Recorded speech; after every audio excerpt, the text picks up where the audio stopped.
guys, how are you all? A warm welcome to commerce की दुनिया। Guys, कल मैंने आप लोगों को एसेट्स एंड लायबिलिटीज़ के बारे में बताया था और सबसे बड़ी बात यह है कि 11th स्टैंडर्ड में जब हम कॉमर्स के बारे में कॉमर्स के बेसिक टर्म्स के बारे में पढ़ रहे होते हैं तो हमें बहुत मज़ा आता है, क्योंकि ऐसे टर्म्स होते हैं जो हमने आज तक सुने नहीं होते। जिस तरीके से जब हम फर्स्ट टाइम स्कूल जाते हैं तो नए नए टर्म्स सीखते हैं, ABCD 1 2 3 4, उसी तरीके से हम लोग जो हैं वो कॉमर्स के अंदर भी सीखते हैं। तो उसमें बहुत ज़्यादा मज़ा आता है और उसके बेसिक टर्म को सीखने में, जानने में, हमें पढ़ने के बाद जब हम ये देखते हैं, अरे ये क्या है, अच्छा इसको ऐसे कहते हैं, तो बहुत ही ज़्यादा इंटरेस्टिंग लगता है, बहुत ही ज़्यादा मज़ा आता है। क्योंकि साइंस और आर्ट्स जो है वो सब्जेक्ट्स के बारे में हमने पहले भी पढ़ा होता है, तो इसीलिए कॉमर्स के जो बेसिक टर्म्स है आज मैं आपको समझाने जा रही हूँ। एसेट्स एंड लायबिलिटीज़ के बाद कुछ बेसिक टर्म्स और भी बहुत सारे बेसिक टर्म्स हैं, जिसमें कुछ बेसिक टर्म्स आज मैं एक्सप्लेन कर रही हूँ, जिसके अंदर फर्स्ट हम लोग पढ़ेंगे कैपिटल के बारे में। किसके बारे में? कैपिटल के बारे में। कैपिटल क्या होता है? It is the amount invested in an enterprise by the proprietor और by partners. It may be in the form of money or assets. Okay, तो they have given that. Capital क्या होता है? कैपिटल एक ऐसा अमाउंट है जो business start करने के लिए जो पैसा हम बिजनेस में लगाते हैं उसको हम कैपिटल बोलते हैं। ये ज़रूरी नहीं है कि सिर्फ हम मनी ही उसके अंदर इन्वेस्ट कर रहे हैं। जैसे फॉर एग्जांपल मैंने बिजनेस स्टार्ट किया, तो बिजनेस स्टार्ट करने के टाइम पे मेरे पास बिल्डिंग है, ऑलरेडी मेरे पास बिल्डिंग है, उस बिल्डिंग को मैंने यूज़ किया तो वो भी मेरा कैपिटल हो गया, because I started my business with building. फिर कुछ मनी को लेके आना पड़ता है रॉ मटेरियल परचेज करने के लिए। कुछ एसेट्स होते हैं हमारे पास, जैसे फॉर एग्जांपल के लिए फर्नीचर है, हमने उस फर्नीचर को यूज़ किया। तो मीन्स कैपिटल का मतलब होता है कि जो भी चीज़ें लेकर के हम बिजनेस को स्टार्ट करते हैं या बिजनेस में लगाते हैं, उस चीज़ को हम लोग कैपिटल बोलते हैं। तो वही चीज़ बता रखा है, इट इज़ द अमाउंट, ये वो अमाउंट है invested in an enterprise. Enterprise means business के अंदर बाय द प्रोप्राइटर। प्रोप्राइटर कौन होता है? प्रोप्राइटर जब एक सिंगल पर्सन, जैसे फॉर एग्जांपल मैं सिंगल पर्सन हूँ, मैंने अकेले बिजनेस स्टार्ट किया, sole proprietor. Okay, that is the sole proprietor. उसने अकेले बिजनेस स्टार्ट किया तो उसे बोलते हैं प्रोप्राइटर। तो वो पैसा चाहे प्रोप्राइटर लगाए या फिर पार्टनर लगाए।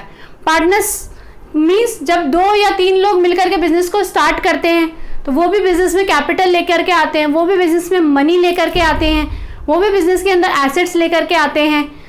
तो वही बोला है, चाहे प्रोप्राइटर पैसा लगाए चाहे पार्टनर पैसा लगाए, लेकिन जो भी पैसा बिजनेस को स्टार्ट करने में लगाया गया है उसे हम लोग कैपिटल बोलते हैं। तो capital can be in the form of money, वो मनी के फॉर्म में भी हो सकता है या फिर एसेट्स के फॉर्म में हो सकता है। अंडरस्टूड? समझ गए आपको कैपिटल क्या होता है? लेट्स गो अहेड, आगे पढ़ते हैं हम लोग। Drawings, it is the amount withdrawn. और अभी तक आगे में बताने से पहले, ड्राइंग आज तक हम लोगों ने एक ही सुनी होगी, पेंटिंग वेंटिंग करना, लेकिन ये ड्राइंग क्या होता है? जबकि अकाउंट्स में, अकाउंटेंसी में इस ड्राइंग का टर्म ही बिल्कुल अलग बदल जाता है। तो क्या बता रखा है? It is the amount withdrawn और goods taken by the proprietor और पार्टनर फॉर पर्सनल यूज। ये क्या बता रखा है? जैसे फॉर एग्जाम्पल मेरा बिजनेस है, अच्छा मैं बिजनेस से पैसे निकाल रही हूँ, बिजनेस से पैसे विड्रॉ कर, जैसे हम बैंक से पैसे विड्रॉ करते हैं, ठीक है, उसी तरीके से बिजनेस में जो पैसा हमने लगाया है और मैं बिजनेस से पैसा विड्रॉ कर रही हूँ, निकाल रही हूँ, तो उसे हम लोग ड्राइंग बोलते हैं। तो चाहे प्रोप्राइटर निकाले, that is withdrawn, amount withdrawn और goods taken. It is not necessary that सिर्फ पैसा ही विड्रॉ कर रहे हैं। अगर कोई गुड्स वो बिजनेस से निकाल करके अपने घर पे लेके जाता है, अपने पर्सनल यूज़ के लिए लेके जाता है, चाहे वो पैसा हो चाहे वो गुड्स हो, उसे हम लोग ड्राइंग बोलते हैं। लेकिन ड्राइंग में और भी चीज़ें होती हैं। At the time of preparing balance sheet it is deducted from the capital. अभी जैसे तुमने कैपिटल लगाया, 10 लाख रुपए लगाए बिजनेस के अंदर, और 10 लाख रुपए इन्वेस्ट करने के बाद तुम क्या कर रहे हो? बिजनेस से पैसा विड्रॉ कर रहे हो। तो तुमने 2 लाख विड्रॉ कर लिया, कितने अमाउंट बचे? कितना अमाउंट बचा? 8 लाख। 10 लाख तुमने कैपिटल इन्वेस्ट किया था, लगाया था, 2 लाख तुमने विड्रॉ कर लिया, तो कितना बच रहा है हमारे पास? 8 लाख रुपीज़ बच रहा है। तो वो 8 लाख हमारा कैपिटल रहेगा, एंड जो 2 लाख हमने विड्रॉ किया है that is called the drawing. तो उसी लिए वो कैपिटल ओनर्स की इक्विटी बोलो या फिर वो कैपिटल, जो कैपिटल होता है उस कैपिटल को रिड्यूस कर देता है। जैसे 10 लाख से हमने 2 लाख माइनस कर दिया, कितना बच रहा है 8 लाख, तो हमारा कैपिटल रिड्यूस हुआ कि नहीं हुआ। तो वही चीज़ बोली इन्होंने, at the time of preparing balance sheet it is deducted from the capital, उसको कैपिटल से डिडक्ट किया जाता है। अंडरस्टूड? कोई भी डाउट है आप मुझे कमेंट कर सकते हैं। Please like and subscribe and अपने फ्रेंड्स के साथ शेयर करते रहिए। लेट्स गो अहेड, आगे बढ़ेंगे हम लोग।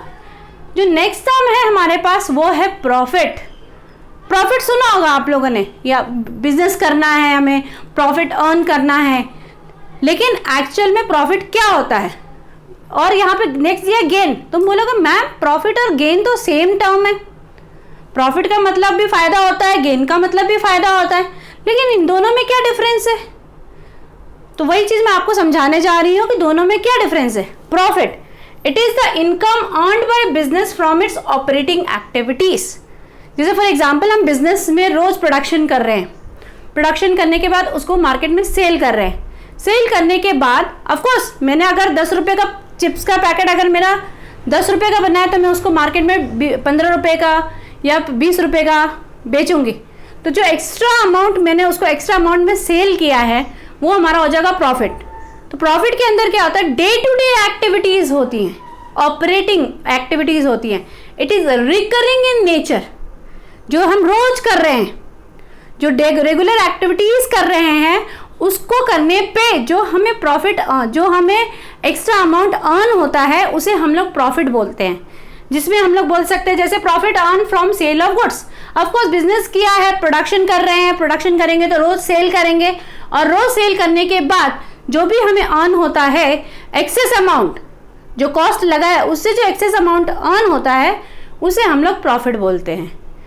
एंड गेन क्या होता है, it is a profit arises from transaction which are not the operating activities. See here, it is from operating activities. Profit के अंदर it is not the operating activities of business but are incidental. Means ये वो gain होता है, ये वो profit होता है जो कि हम रेगुलर एक्टिविटीज में नहीं कर रहे हैं बट सडनली हमें प्रॉफिट हो जा रहा है। कैसे, फॉर एग्जाम्पल अब आपके पास लैंड है तो क्या आप लैंड रोज सेल करते हैं? नहीं। आपके पास लैंड था, आपने लैंड को 10 लाख में परचेज किया और आपने उसको 40 लाख में सेल किया, तो 30 लाख का जो इंसिडेंटल प्रॉफिट आपको हो गया है, अचानक प्रॉफिट आपको हो गया है, उसको हम लोग क्या बोलते हैं, उसको हम लोग गेन बोलते हैं। ओके। या फिर सडनली आपके पास कोई प्लांट एंड मशीनरीज हैं, या फिर फॉर एग्जांपल आप साइकिल है या गाड़ी है, आपने उसको सेल किया, उसके बाद जो सडनली आपको जो प्रॉफिट हो जाता है, जो आप रेगुलर बिजनेस में नहीं कर रहे हैं, आपको वो बिजनेस नहीं है, जो आप रेगुलर बिजनेस में नहीं कर रहे हैं, और कुछ सेल करने के बाद जो प्रॉफिट आपको अर्न हो जाता है उस चीज को हम लोग क्या बोलते हैं, गेन बोलते हैं। समझ में आया क्या सबको? अगर कोई डाउट है, वंस अगेन मैं रिपीट कर रही हूँ, आप कमेंट कर सकते हैं, और ज़्यादा से ज़्यादा सब्सक्राइब कीजिए ताकि मैं आपके लाइव क्लासेस ले सकूं। So once again please subscribe, share with your friends videos को। तो वंस अगेन मैं रिपीट कर देती हूँ आप लोगों को, आज हम लोगों ने कौन कौन से टॉपिक को डिस्कस किया है। पहले हमने कैपिटल डिस्कस किया, सेकेंड हमने ड्राइंग डिस्कस किया, थर्ड हमने प्रॉफिट डिस्कस किया, एंड फोर्थ गेन। कैपिटल वो अमाउंट होता है जो कि बिजनेस के अंदर, बिजनेस को स्टार्ट करने के लिए इन्वेस्ट किया जाता है, चाहे वो मनी के फॉर्म में मनी हो या फिर एसेट्स हो, कोई भी, तो उसे हम लोग कैपिटल बोलते हैं। ड्राइंग वो अमाउंट होता है जो कि हम बिजनेस से विड्रॉ कर रहे हैं या गुड्स विड्रॉ कर रहे हैं बिजनेस से, और जो कि हमारे कैपिटल को रिड्यूस कर देता है। प्रॉफिट वो अमाउंट होता है, प्रॉफिट वो जो बिजनेस में, रेगुलर बिजनेस हम एक्टिविटीज़ कर रहे हैं और रेगुलर बिजनेस करने के बाद जो भी एक्सेस अमाउंट हम अर्न करते हैं उसे हम प्रॉफिट बोलते हैं। क्यों, मज़ा आ रहा है आप लोगों को? एंड द गेन, गेन वो प्रॉफिट होता है, वो ट्रांजैक्शन से हम अर्न करते हैं जो कि ऑपरेटिंग एक्टिविटीज़ नहीं होते। मीन्स हम वंस इन अ टाइम जो भी होता है, once in a period of time हमने कुछ सेल कर दिया और उससे हमें सडनली गेन हो गया। जैसे एग्जांपल लैंड है, बिल्डिंग है, तो इन सबको अगर हमने सेल किया, सेल करने का सडनली हमें ह्यूज अमाउंट ऑफ मनी का प्रॉफिट हो रहा है, that is not operating activities, day to day activities नहीं है हमारी, नॉन रिकरिंग इन नेचर है, लेकिन फिर भी हमें प्रॉफिट हो रहा है, तो उसे हम लोग क्या बोलते हैं, गेन बोलते हैं। समझ में आया आप लोगों को? सो इन द नेक्स्ट लेक्चर बाकी जो बेसिक टर्म्स बचे हुए हैं उस बेसिक टर्म्स को मैं एक्सप्लेन करूंगी। Please like, subscribe and share my videos. मिलते हैं नेक्स्ट वीडियो में। Bye bye everyone.